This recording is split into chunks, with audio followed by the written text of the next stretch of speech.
பேச்சுக்கெல்லாம் சமூக நீதி பேசலைங்க, பேச்சில் கூட சமூக நீதி இருக்கணும்னு பார்த்து பார்த்து பேசியிருக்காங்க. யாருன்னு சொல்கிறேன், ஒரு 5 உதாரணமும் சொல்கிறேன். டக்குன்னு பார்த்துட்டு தள்ளிட்டு போயிட்டே இருங்க.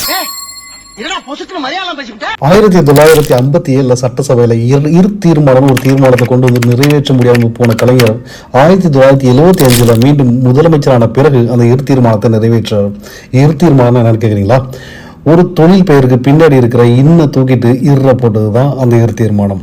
உதாரணத்துக்கு குயவன், தச்சன், வண்ணான் இப்படி இருந்த சொற்களுக்கு பின்னாடி இன்ன தூக்கிட்டு இரு மாற்றி போட்டுட்டு குயவர், தச்சர் அப்படின்னு மரியாதையாக மாற்றி கொடுத்தார்ல, அதுதாங்க இரு தீர்மானம். அது மட்டும் இல்லைங்க, ஊனமுற்றோர் அப்படிங்கிற வார்த்தையை நீக்கிட்டு மாற்றுத்திறனாளிகள் அப்படின்னு மாற்றி கொடுத்ததும் கலைஞர் தான். பிற்பட்டோர் அப்படிங்கிற வார்த்தையை தூக்கிட்டு பிற்படுத்தப்பட்டோர்னு மாற்றினதும் கலைஞர் தான். 2008 3ஆம் பாலினத்தவர்களை என்னெல்லாம் சொல்லி அழைத்தார்களோ அற்றையும் தூக்கிட்டு திருநங்கைகள், திருநபிகள் என்று ஒரு நல்ல வார்த்தையை உண்டாக்கி கொடுத்தவரும் கலைஞர் தான். 2025 நோயாளிகளை மருத்துவ பயனாளிகள் அப்படின்னு அழைக்க சொன்னது ஸ்டாலின் அவர்கள். மேலும் பட்டியலினத்தவர்களின் குடியிருப்பு பகுதியை காலனி என்று அழைப்பதை நீக்கி வரும் ஸ்டாலின் அவர்கள் தான். இப்படி சமூக நீதிக்காக மாற்றப்பட்ட வார்த்தைகள்ல நான் சொல்ல மறந்த வார்த்தைகள் எதுவும் இருந்தா நீங்க கமெண்ட்டை தெரியப்படுத்துங்க. நன்றி.